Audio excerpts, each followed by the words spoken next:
नमस्कार किसान भाइयों, स्वागत है आप सभी का हमारे यूट्यूब चैनल एसके एग्रीकल्चर में। किसान भाइयों, ना आज की इस वीडियो में बात करेंगे कि सोयाबीन की बोवनी बारिश आने से पहले सूखे में कर सकते हैं या फिर बारिश आने के बाद ही करनी है। बहुत ही अच्छी जानकारी आपको आज की इस वीडियो में मिलने वाली है, तो वीडियो को ना शुरू से लेकर आखिर तक ज़रूर देख लेना। अगर आप हमारे चैनल पर नए हो तो सब्सक्राइब करके बेल आइकन को दबाना और इस वीडियो को लाइक करके ज़्यादा से ज़्यादा किसान भाइयों तक शेयर कर देना। किसान भाइयों, मुझे एक दो कमेंट भी आए थे किसान भाइयों की कि क्या बारिश आने से पहले हम सोयाबीन की बोवनी कर सकते हैं, अगर कर सकते हैं तो किस प्रकार से कर सकते हैं और क्या ये संभव भी है या नहीं है। तो देखिए ना किसान भाइयों, यहाँ पर हम अलग अलग करके समझने की कोशिश करेंगे कि अगर आपके पास कोई ऐसी वैरायटी है जो लगभग 80 से 85 दिन में पककर तैयार हो जाएगी, तब तो आपको ना देखिए पहले बोवनी करने की कोई ज़रूरत नहीं है। आप आराम से खेत की तैयारी कर लीजिए और उसको रोटावेटर कुली पाटा करके उसको प्लेन करके छोड़ दीजिए। जब भी बारिश आए तब आप बोवनी कीजिए और आपकी जो सोयाबीन की वैरायटी है अगर 80-90 दिनों की है तो वो आराम से मानसून में पककर तैयार हो जाएगी। बारिश की भी कोई दिक्कत नहीं आने वाली है। केवल इतना ध्यान रखना है कि शुरुआत में जब सोयाबीन ग्रोथ कर रहा होता है, फूल फल वाली अवस्था पर जा रहा होता है, उस टाइम पर अगर मान लीजिए बारिश रुक जाती है 10-15 दिनों के लिए, तो तुरंत उसमें फव्वारे या ज़मीन से पानी देने की व्यवस्था रखें, क्योंकि इसी टाइम पर अगर बारिश रुकती है और फसल को पानी नहीं मिलता है तो सोयाबीन ख़राब होती है। अगर इस टाइम पर अगर हमने सोयाबीन को पानी दे दिया तो हमारी सोयाबीन फिर ख़राब नहीं होगी, अच्छा उत्पादन देकर जाती है। तो इस बात का ध्यान रखें।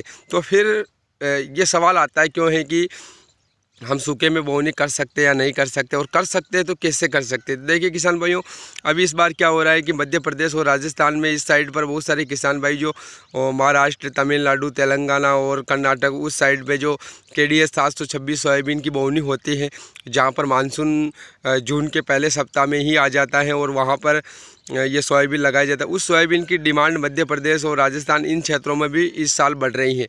किसान भाई ऑनलाइन उसको ख़रीद रहे हैं, धीरे धीरे उसको मंगवा रहे हैं। ज़्यादा नहीं लेकिन कम मात्रा में मंगवा रहे हैं। सभी किसान भाई ये चाह रहे हैं कि चलो इसका प्रैक्टिकल करके देखते हैं कि ये होगा कि नहीं होगा। देखिए सोयाबीन है, अगर आपके क्षेत्र में सोयाबीन की उपज होती है, फसल होती है, तो वो भी हो जाएगा। लेकिन उसमें प्रॉब्लम क्या है? उसमें प्रॉब्लम ये है कि वो 110 दिनों के बाद पककर तैयार होगी। तो जो वैरायटी 80 से 90 दिनों के बीच में पककर तैयार हो रही है और जो वैरायटी 110 दिनों में पककर तैयार हो रही है, उसमें 20 से 25 दिनों का गैप जा रहा है। तो जो ये 20 से 25 दिनों का गैप है, और अगर आपके इधर मानसून रुकता ही नहीं है इतने दिनों तक और चला जाता है, तो फिर उसको एंड में पानी देना पड़ेगा। एंड में पानी देना पड़ेगा, वो ज़्यादा दिनों तक खेत में खड़ा रहेगा। तो उसमें जो अगेती फसलें होती है, जैसे सरसों हो गई हमारी, और भी इसबगोल वगैरह, कोई भी आप मेथी, मेथा वगैरह, जो भी अगेती फसलें आप लगाते हैं उनकी बोवनी नहीं कर पाओगे, क्योंकि खेत लेट हो जाएगा। उसके बाद उसमें आपको गेहूं वगैरह लगाने पड़ेंगे।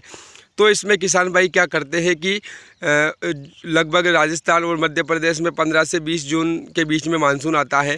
तो किसान भाई क्या करते हैं कि वो सोचते हैं कि चलो जून के पहले सप्ताह में ही हम इस सोयाबीन को खेत में लगा दें, तो ये 10-15 दिन अगेता हो जाएगा। तो ये भी बहुत अच्छी बात है। अगर आप लगाना चाहते हो और उसको अगेता करना चाहते हो, तो आपको क्या करना है कि जिस प्रकार से गेहूं की बोवनी होती है ना किसान भाई, पलेवा करके, उसी प्रकार से सोयाबीन लगाना है। ये मत सोच लेना आपकी बिल्कुल सूखे में आपने सोयाबीन की बोवनी कर दी मशीन से और फिर ऊपर से पानी लगा दिया या फव्वारे लगा दिए, तो उसमें सोयाबीन का अंकुरण नहीं होगा। इस बात का आप ध्यान रखें। आपको क्या करना है कि अगर आप सोयाबीन को अगेता करना चाहते हो, ज़्यादा दिनों की वैरायटी है, तो आप ये काम करें कि खेत को पहले पानी लगाइए। गर्मियों का मौसम है, 2-3 दिन में खेत सूख जाएगा। फिर उसकी जुताई करके कुली पाटा कर दीजिए, फिर से खेत को तैयार कीजिए। उसके बाद उसमें आप सोयाबीन लगाइए और जैसा भी वैरायटी की रिक्वायरमेंट है उतना ही बीज डालिए, उतनी ही दूरी पर डालिए, और उस हिसाब से फिर आपको जो बोवनी कर दिया आपने, उसके बाद अगर आपके पास फव्वारे हैं ना, तो फव्वारे सेट कीजिए। बिल्कुल सुपर काम है। एक भी बीज का अंकुरण फैल नहीं जाएगा। सारा सोयाबीन जो है अंकुरण होकर बाहर आएगा। तो उसमें आपको क्या करना है कि पहले पलेवा जैसा काम करना है, खेत को पानी लगा के जुताई करके कंप्लीट कर देना है, जिससे कि खेत की जो थोड़ी बहुत गर्मी है ना वो कम पड़ जाएगी और आपका जो सोयाबीन का बीज है, दाना है, उसको वो ख़राब नहीं करेगा। फिर उसके बाद बोवनी करके पानी लगा देना है, मतलब ऊपर फव्वारे लगाने हैं। फव्वारे लगाते समय आप ध्यान रखिए कि जो फसल बुआई के बाद 24 घंटे में जो डालने वाली दवाई आती है ना, पेंडामेथिलिन, उसका स्प्रे कर देना और फिर ऊपर से फव्वारे लगा देना। तो वो क्या करेगी, 1 महीने तक आपका खरपतवार जो है उसका अंकुरण होने ही नहीं देगी। तो जब खरपतवार का अंकुरण होगा ही नहीं तो आपको उसमें और कुछ ज़्यादा करने की ज़रूरत भी नहीं है, सिर्फ सोयाबीन के पौधे खड़े रहेंगे।